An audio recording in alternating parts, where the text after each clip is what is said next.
Alors, la difficulté principale quand on s'est engagé à acquérir un bien immobilier, c'est que souvent on a signé un compromis. Dans le compromis, on s'engage, il y a une pénalité si on se désiste. On a aussi fait tout un travail de concours bancaire, on a signé aussi un crédit bancaire. Donc il peut arriver que lorsqu'on se retrouve à la signature, on constate qu'il y a malheureusement quelques difficultés sur le bien et qu'on n'est pas très à l'aise de signer en l'état.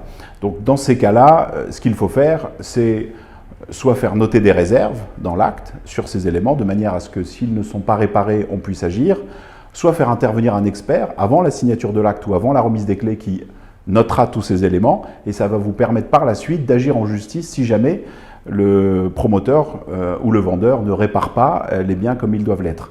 Donc on a toujours cette possibilité. Si malgré cela, ou si le vendeur refuse toute réserve, refuse toute inscription, il peut effectivement être assez difficile de s'y opposer.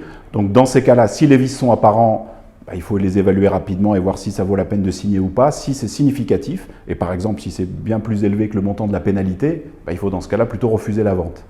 Si c'est des vices cachés, on va voir par la suite comment régler cette situation-là.